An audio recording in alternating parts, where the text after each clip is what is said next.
BNP গুজরাটের কসাই মোদিরে আনতে চাইছিল শপথের অনুষ্ঠানে। হ্যাঁ, কি খায়েজ আবার চালাকি করিছে, কইছে আমরা সার্কের সব রাষ্ট্রপ্রধানরে ডাকিছি, পাকিস্তানরেও ডাকিছি, মানে ব্যালেন্স করিচ্ছে পাকিস্তান ইন্ডিয়া। হ্যাঁ, মোদি যদি কাটাল রানীকে সঙ্গে করে নিয়ে আসলো নিহিনি, আমরা কেউ মাইন্ড করলাম না নি।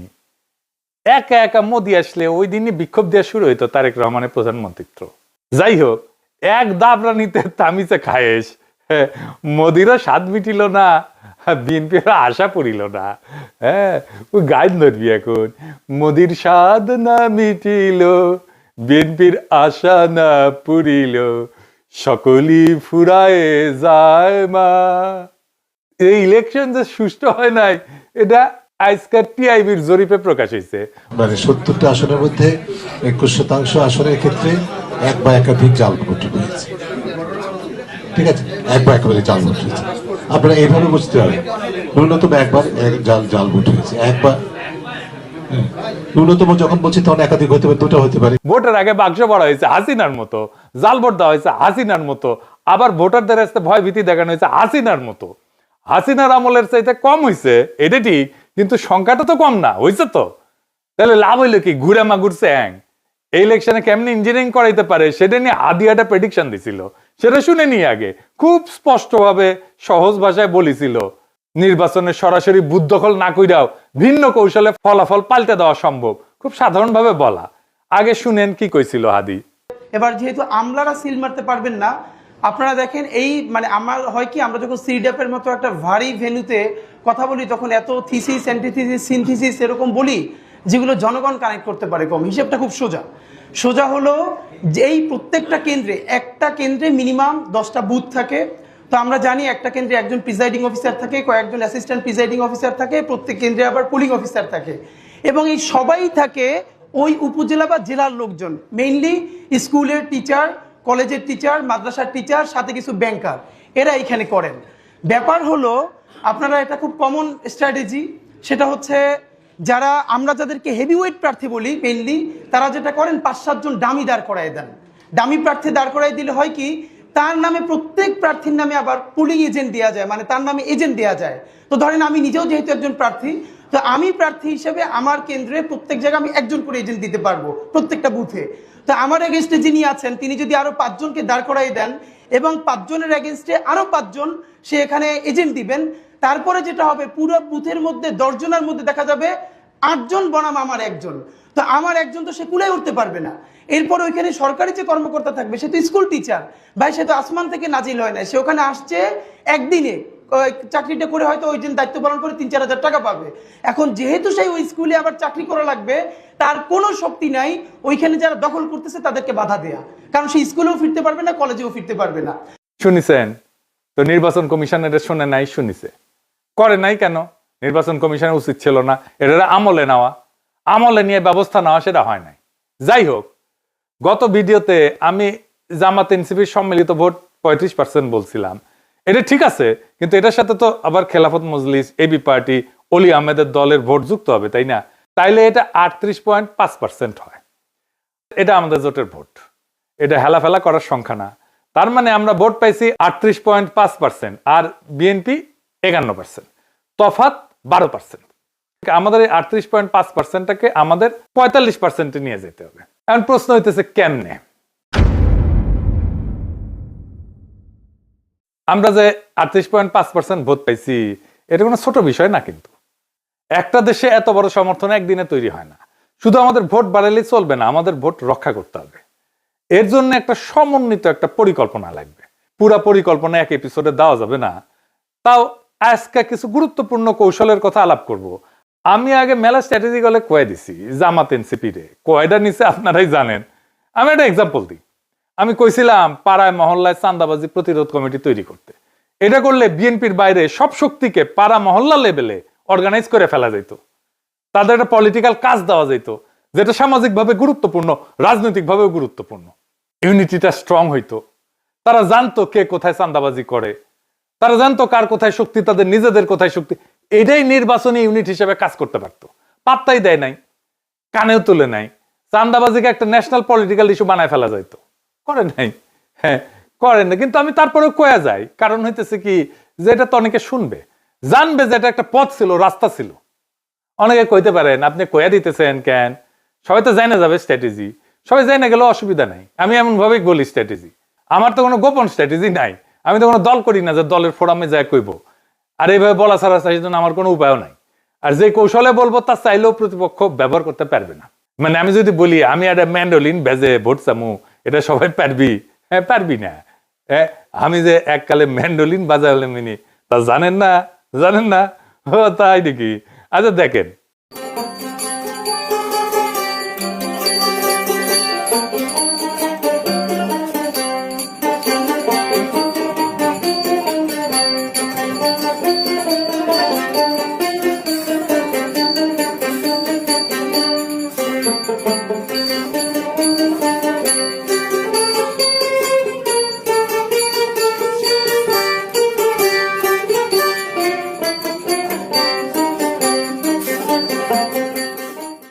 শুনেছেন ক্যাঙ্কা বাজাচ্ছিলাম, এখন আর অবশ্য বাজাই না। এই জীবনে তো কত কিছু বিসর্জন দিছি। যাই হোক, প্রথম যে কাজটা সেটা হইতেছে এই যে নির্বাচনী জোট, ঐক্যবদ্ধ বাংলাদেশকে একটা ন্যূনতম পলিটিক্যাল কর্মসূচির ভিত্তিতে ক্রিস্টালাইজ করতে হবে। এর ভিত্তি হবে জুলাই বিপ্লব, 2 নাম্বার ফ্যাসিবাদ বিরোধী, 3 নাম্বার আধিপত্যবাদ বিরোধী। এই 3টে ইস্যুতে জোট। এইটারে কিভাবে ক্রিস্টালাইজ করা যাবে সেটা আমি আরেক পর্বে বলবো। আজকে কিছু প্র্যাকটিক্যাল ইমিডিয়েট পরিকল্পনা কথা কইতেছি। আজকে মূলত কিছু অর্গানাইজেশনের পরিকল্পনার কথা বলবো। তো এই যে কইছি প্রথমে 38.5 থেকে 45%, এই 6.5% কোত্থেকে আসবে? 6.5% আনতেই হবে, বা 7%-এর মতো ভোট কোথায় থেকে আসবে? হাওয়া থেকে পড়বে না কই থেকে আসবে? আসেন সেটা দেখি। তো এই যে 6.5% বা 7%, এটা তো কারো না কারো ভোট। কাদের ভোট? আমি কই এটা পরিষ্কার হিসাব দিই। আমি 2টা খুব স্পেসিফিক জায়গা দেখাই দিব। স্পেসিফিক জায়গা, 1 নাম্বার নতুন ভোটার, তরুণ প্রজন্ম, যারা নতুন ভোটার হবে এই 5 বছর পরে। অনেকে মনে করে ভোট মানে একই মানুষ বারবার ভোট দেয়। না, ভোট নদীর মতো, দেশ বদলায়, মানুষ বদলায়, ভোটারও বদলায়। প্রত্যেক 5 বছর কি হয়, বাংলাদেশে প্রত্যেক বছর প্রায় 9 থেকে 10 লাখ মানুষ মারা যায়। তার মানে ভোটটা আজকে যারা ভোট দিয়ে গেছে তার মধ্যে 50 লাখ মানুষ সামনের নির্বাচনে ভোট দিতে পারবে না। 5 বছরে প্রায় 50 লাখ মানুষ সামনের নির্বাচনে ভোট দিতে পারবে না। এই মানুষগুলো বড় অংশই বয়স্ক ভোটার। একই সময় নতুন ভোটার তালিকায় ঢোকে, কিছু ভোটার বাইরে যায়, মারা যায়, কিছু নতুন ভোটার তালিকায় ঢোকে। প্রায় 45 থেকে 65 লাখ তরুণ, কারণ আমাদের মৃত্যুর হার হচ্ছে জন্মহার বেশি। তার মানে কি দাঁড়াইলো, 5 বছরে প্রায় 50 লাখ পুরনো ভোটার কমে যাবে, আর 50 থেকে 60 লাখ নতুন ভোটার ঢুকে পড়বে। মোট সংখ্যা খুব বেশি বাড়বে না, কিন্তু ভোটারদের চেহারা বদলে যাবে, ডেমোগ্রাফি বদলে যাবে, চিন্তা বদলে যাবে। এই পরিবর্তনটাই সুযোগ। যেই দল পুরনো সমর্থকদের ধরে রাখার রাজনীতি করে সে ধীরে ধীরে ছোট হয়ে যায়। যে দল নতুন ভোটারের মন জয় করতে চায় সে ভবিষ্যৎ দখল করে ফেলে। এন্ড হিসাবটা দেখেন, আমাদের হিসাব আছে 38.5%, আমাদের দরকার 45%। এই 6.5% তো বাড়াইতে হবে। মানে দেশে যদি মোট ভোটার 8 থেকে 9 কোটি হয়, তাহলে 6.5% মানে 50 থেকে 60 লাখ ভোট। এই সংখ্যাটা শুনে বড় মনে হয়, কিন্তু বাস্তবতা দেখেন প্রত্যেক 5 বছরে এই নতুন ভোটার ঢোকে 50 লাখের মতো। তার মানে নতুন ভোটারদের বড় অংশটাকে যদি আমরা ধরতে পারি, 6.5% পাওয়া এটা অসম্ভব না। তাহলে কি করতে হবে? কলেজ বিশ্ববিদ্যালয়ে শক্ত সংগঠন গড়ে তুলতে হবে। আমাদের তো আছেই কলেজ বিশ্ববিদ্যালয়ে, আমাদের সংগঠন শক্ত। ছাত্র সংসদ নির্বাচন দাবি করতে হবে, এটা গুরুত্বপূর্ণ। সমস্ত কলেজ বিশ্ববিদ্যালয়ে এখন ছাত্র সংসদ নির্বাচন হইতে হবে। তরুণদের জন্য আলাদা কর্মসূচি লাগবে, সোশ্যাল মিডিয়ায় শক্ত উপস্থিতি লাগবে। শুধু ফেসবুক না, শুধু ইউটিউব না, আরো অনেক সোশ্যাল মিডিয়া আছে, ইনস্টাগ্রাম আছে, টিকটক আছে, এই সব জায়গাতে উপস্থিতি বাড়াইতে হবে। তরুণদের ভোট যদি 2 থেকে 3% বাড়াইতে পারে তাহলে কিন্তু গেম চেঞ্জ হয়ে যাবে। আমাদের শিবিরের মতো একটা শক্তিশালী ছাত্র সংগঠন আছে, এনসিপির মতো তরুণদের দল আছে, তারা তরুণদের টানবে। তরুণরা অ্যান্টি এস্টাবলিশমেন্ট হয়, আর আমরা তাদেরকেই টার্গেট করব। আমরাই সবচেয়ে ভালো অবস্থানে আছি তরুণদেরকে অ্যাট্রাক্ট করার জন্য, বিএনপি না। 2 নাম্বার, হতাশ মানুষ। কিছু মানুষ এখন বিএনপি শাসন দেখে হতাশ হবে, প্রতিহিংসা দেখে হতাশ হবে, চান্দাবাজি ধান্দাবাজি দেখে হতাশ হবে, সন্ত্রাস দেখে হতাশ হবে। কিছুদিন পরে ইকোনমির অবস্থা তো জয় বাংলা হয়ে যাবে, জিনিসপত্রের দাম বাড়বে। আগেই কয়ে রাখলাম, আবার এর জন্য আমার দোষ দিয়েন না। সরকার তার খরচার জন্য টাকা ছাপাইতেছে ঋণ করিয়া। এই যে রমজান আসতেছে, আপনি দেখেন জিনিসপত্রের দাম কেমনে পাগলা ঘোড়ার মতো বাড়তে থাকে। ডলারের দাম বাইরে গেছে, ডলার প্রতি 1 টাকা। এই ইলেকশনের পরপরই দামও অলরেডি বাইরে গেছে জিনিসপত্রের। দেখেন খেসারির আগে ছিল 85 থেকে 90 টাকা কেজি, এর বাইরে 100 টাকা হয়েছে। পেঁয়াজ 50 টাকা থেকে 60 টাকা হয়েছে, দেশি রসুন 90-100 টাকা থেকে 120 টাকা হয়েছে, পাইকারি পর্যায়ে সোয়াবিন তেল লিটার প্রতি 185 থেকে 95 টাকা হয়েছে, আর পামেল বিক্রি হয়েছে 155 থেকে 165 টাকা লিটারে। পেঁয়াজের দাম বাড়ছে, মাংসের দাম বাড়ছে। এই প্রসঙ্গে এটা মৌলানা ভাসানীর কৌতুক মনে পড়ে গেল। আমি মনে হয় আগে কইছিলাম এই কৌতুকটা, যদি না শুনে থাকেন তাহলে শুনেন। তো মৌলানা ভাসানী বক্তৃতা দিচ্ছে, তার পাশে বসে আছে মশিউর রহমান জাদু মিয়া। জাদু মিয়া কিন্তু জিয়াউর রহমানের সরকারে ছিল, মন্ত্রী ছিল, উপদেষ্টা ছিল, জিয়াউর রহমানের সেকেন্ড ম্যান ছিল বলতে পারেন, ন্যাপের মশিউর রহমান জাদু মিয়া। ওনার মেয়ে আবার এখন বিএনপি করে, মশিউর রহমান জাদু মিয়ার মেয়ে। তো মৌলানা ভাসানী বক্তৃতা দিতেছে, জ্বালাময়ী বক্তৃতা দিতেছে, চালের দাম বাড়ছে, তেলের দাম বাড়ছে, ডাইলের দাম বাড়ছে, মদের দাম বাড়ছে কিনা কইবার পারব না, জাদু মিয়া কইবার পারবো, বুঝছাও?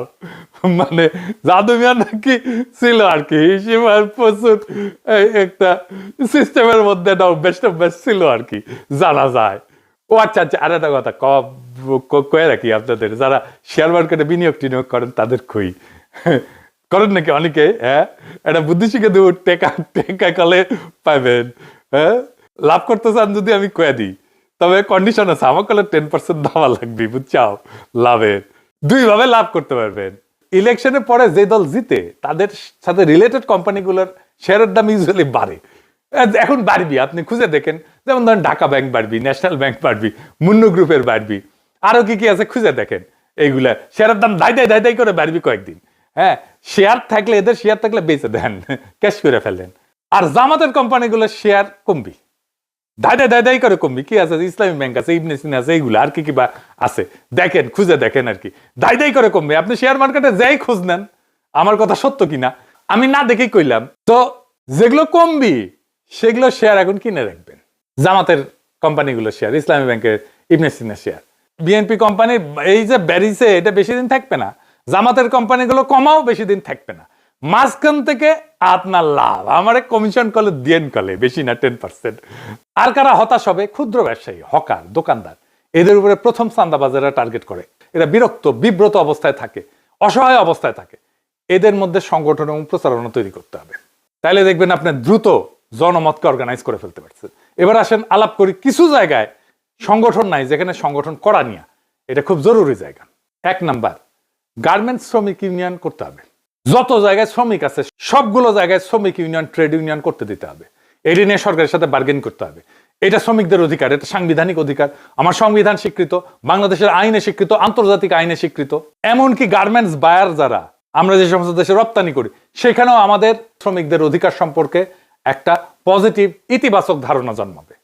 শ্রমিকদের বার্গেন করা, কালেকটিভ বার্গেনিং এজেন্ট হওয়া, এইটা আন্তর্জাতিকভাবে স্বীকৃত একটা অধিকার। আমাদের শ্রমিকদের এই অধিকার দিতে হবে। এটা নিয়ে সরকারের সাথে বার্গেন করতে হবে। দরিদ্র মানুষেরা যত বেশি সংগঠিত হবে তত আমরা শক্তিশালী হব, তত এই এলিট রাষ্ট্র আমাদের কাছে নত হবে।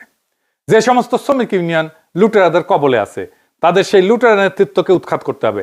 যেমন ধরেন শাহজাহান খান, সে ছিল বাস শ্রমিকদের নেতা। বিএনপির নজরুল ইসলাম, সেও কিন্তু শ্রমিকদের নেতা, কিন্তু উনি কিসের শ্রমিক বলেন? এই সমস্ত নেতা রাখা যাবে না, শ্রমিকদের নেতা হইতে হবে শ্রমিককেই। এরপরে রিক্সা শ্রমিক, আমরা ঢাকায় দেখছি রিক্সা শ্রমিকরা আমাদের বর্ষা বিপ্লবে কিভাবে অংশ নিছে। ওই যে সুজন যে স্যালুট দিছিল রিক্সার উপরে দাঁড়ায়, সেও তো রিক্সা শ্রমিক, তাই না? এমন একটা পলিটিক্যালি চার্জড ক্লাস তাদের এই বিপ্লবের পরে কেউ সংগঠিত করার কাজ করলো না। এমনই বেকুব বাংলাদেশের রাজনৈতিক দলগুলা। আমি দেশে থাকলে ঢাকার রিক্সাওয়ালাদের প্রথম অর্গানাইজ করতাম, তাদের মহাসমাবেশ করতাম, সম্মেলন করতাম, তাদের একটা রাজনৈতিক শক্তি হিসেবে গড়ে তুলতাম। রিক্সা দিয়ে আপনি মেসেজ ছড়াইতে পারবেন দ্রুত। রিক্সা পলিটিক্যাল ভেহিকল বাংলাদেশের জন্য। আর ঢাকা শহরের রিক্সা সংগঠন, হকারদের সংগঠন, ক্ষুদ্র ব্যবসায়ীদের সংগঠন আপনার হাতে থাকলে আপনি ঢাকার রাজা। দাবরানি দিয়া চান্দাবাজ, ধান্দাবাজদের উড়াই দিতে পারবেন। সরকার কাঁদবে। এই রিক্সাওয়ালা দিয়ে কি করা যায়? এটা অনেকভাবে কাজ করা যায়, শুধু পলিটিক্যালি না। আমি বলি, আমি মার্কেটিং এ, বিজনেসেও কাজ করেছি। মজার একটা গল্প আছে, শুনবেন? আজ বলি, আসেন শুনে। আপনাদেরকে জানা আছে কিনা যে আমি কলে দরবেশ বাবার বেক্সিমকো ফার্মায় কাজ করেছি? জানেন, ওইখানে আমার মাহমুদ ভাইয়ের সাথে পরিচয়, মাহমুদুর রহমানের সাথে। তখন তিনি শাইনপুকুর সিরামিক্সের এবং হাউজিং ছিল ওটার এমডি। যাই হোক, এই বেক্সিমকোতে আমি আপনাদের পরিচিত বেশ কয়েকটা ব্র্যান্ড নিয়ে, আপনারা চেনেন, এই নামগুলো জানেন, ওষুধের ব্র্যান্ড কাজ করছি, প্রোডাক্ট ম্যানেজার ছিলাম। যেমন ধরেন নাপা। হ্যাঁ, এই নাপা নাম হইলো কেমনে জানেন? জানেন না? NAPA, প্যারাসিটামলের কেমিক্যাল নাম আছে। এন অ্যাসিটাইল প্যারা অ্যামাইনোফেনল, এই প্রথম অক্ষর নিয়ে নাপা, এন এর এন, অ্যাসিটাইলের এ, প্যারার পি আর অ্যামাইনোফেনলের এ, এই দিয়ে নাপা। তারপরে অ্যারিস্টোবিট বি, অ্যারিস্টোবিট এম, ওইগুলো আমার প্রোডাক্ট ছিল। আর একটা প্রোডাক্ট ছিল, এখন হয়তো চলে, কিন্তু আমাদের সময় আমরা যখন ছিলাম প্রোডাক্ট ম্যানেজার, ওই সময় ওইটা নাম্বার 1 প্রোডাক্ট ছিল দেশের, শুধু ভ্যাকসিনকোর না, দেশের, আমাদের নিওসেপটিনার গ্যাস্ট্রিকের ওষুধ। এটার মার্কেটিং হয়েছে কেমনে জানেন? রিক্সা দিয়ে মার্কেটিং হয়েছে। কেমনে জানেন? ফার্মাসিউটিক্যাল কোম্পানির যে মেডিকেল রিপ্রেজেন্টেটিভ থাকে না, ওরা মোটরসাইকেল করে ডাক্তার ভিজিটার্স দেখেছেন না? ডাক্তারের চেম্বারের সামনে থায় ঠায় মোটরসাইকেল, হাসপাতালের সামনে থায় ঠায় মোটরসাইকেল, দেখেছেন না? তো ইনস্ট্রাকশন দেওয়া ছিল মেডিকেল রিপ্রেজেন্টেটিভদেরকে যে একদিন রিক্সা নিয়ে কাজ করতে হবে, মানে ডাক্তার ভিজিটে যাইতে হবে মোটরসাইকেল ছাড়া। আগে কলে দিন চুক্তিতে রিক্সা পাওয়া যেত, কিন্তু ওই সময় আমরা শর্ত দিছিলাম যে দিন চুক্তিতে রিক্সা যাওয়া যাবে না, সারাদিন আলাদা আলাদা রিক্সা নিতে হবে। রিক্সায় উঠা রিক্সাওয়ালার সাথে আলাপ জুড়তে হবে, কই খায়, কোথায় থাকে, কোথায় কোথায় যায়, খায় কোথায়, কখন খায়। তো আমাদের তো জাতীয় অসুখ 3টা, জানেন তো? জানেন না? 3টা জাতীয় অসুখ, গ্যাস্ট্রিক, আমাশা, কুরকুরানি। তো আলাপ শুরু করার পরে তার যে গ্যাস্ট্রিকের সমস্যা সেটা বের হয়ে যেত। রিক্সা থেকে নামার টাইমে ভাড়ার টাকা দেওয়ার সাথে সাথে এক স্ট্রিপ ওই নিওসেপটিনার হাতে ধরে দিত রিপ্রেজেন্টেটিভ, আর বলতে এটা খায় দেখেন, দিনে 2 বার, সকালে আর রাত্রে, দেখেন কেমন লাগে, কেমন কাজ হয়। রিক্সাওয়ালা খাইতো, ভালো হইতো, মুখে মুখে ছড়াইতো। তখন এটা দাই দাই দাই দাই করে বাংলাদেশের সর্বোচ্চ বিকৃত পণ্য হইয়া গেল এটা নিওসেপটিনার। অনেকে আবার উচ্চারণ করতে পারতো না, কইতো নিওসেপটিপিন, ওষুধের দোকানে যাই করতে নিওসেপটিপিন আছে। তো এই রিক্সাওয়ালাদের সংগঠন বানাইতে হবে। আবার রিক্সাওয়ালার সংগঠন বানাইতে যে জামাত বা এনসিপির অঙ্গ সংগঠন বানায়েন না, পিওর গণসংগঠনের রূপ দেন। মুশকিলটা হইতেছে জামাতের শ্রমিক কল্যাণ আছে একটা সংগঠন, সেটা আবার জামাতের অঙ্গ সংগঠন। এনসিপিরও তাই, অঙ্গ সংগঠন আর গণসংগঠন আলাদা জিনিস। তাহলে গণসংগঠন আর অঙ্গ সংগঠনের মধ্যে আলাদা কি বিষয়টা, এটা একটু বুঝে দেখি। হ্যাঁ, অঙ্গ সংগঠন হইতেছে রাজনৈতিক দলের একটা ছায়ারূপ ওই সেক্টরের মধ্যে। ধরেন ছাত্রদের মধ্যে বিএনপির ছায়ারূপ হইতেছে ছাত্রদল, ছাত্রদলের কাজই হইতেছে বিএনপির যা কর্মসূচি সেটাকে বাস্তবায়ন করা। কিন্তু গণসংগঠন হইতেছে এটা ছাত্রদের নিজস্ব সংগঠন, একদম ছাত্রদের মধ্যে থেকে তৈরি হয়েছে। যেমন ধরেন ছাত্র অধিকার পরিষদ, এটা ছাত্রদের মধ্যে থেকে তৈরি হয়েছে। ছাত্র শক্তি নাহিদের যে দল ছিল, এটা ছাত্রদের মধ্যে থেকে তৈরি হয়েছে। এইটার উপরে কোনো ফাদার অর্গানাইজেশন ছিল না রাজনৈতিক দলের। এইগুলো হইতেছে গণসংগঠন, জনগণের সংগঠন, ছাত্রদের দাবি নিয়ে কাজ করে। রাজনৈতিক দলের সাথে কথাবার্তা হইতে পারে, তার সাথে ঐক্য হইতে পারে, রাজনৈতিক দলের লোকেরা ওই গণসংগঠনের মধ্যে কাজ করতে পারে, কিন্তু ওইটা গণ হিসাবেই থাকবে। এটা এই দলের অঙ্গ সংগঠন না, রাজনৈতিক দলের অঙ্গ সংগঠন না, কারো পাঁচাটা সংগঠন না, তার নিজস্ব স্বাধীন সিদ্ধান্তে সে কাজ করে। এইভাবে রিক্সাওয়ালাদের সংগঠনকে জামাত বা এনসিপির অঙ্গ সংগঠন বানায় না, পিওর গণসংগঠনের রূপ দেন।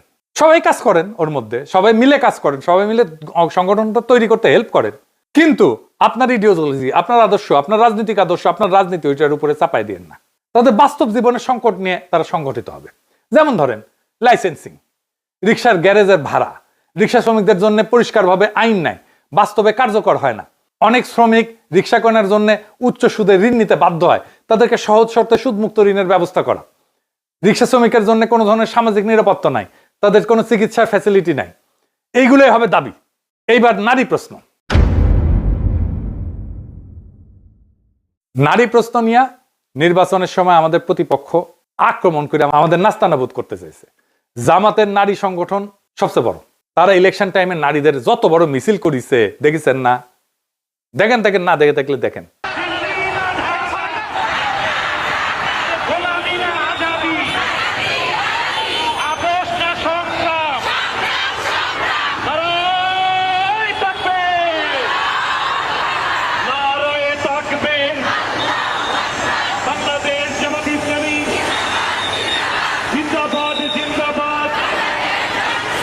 দেখেছেন, বাংলাদেশের নারীদের অত বড় মিছিল কখনো হয় নাই।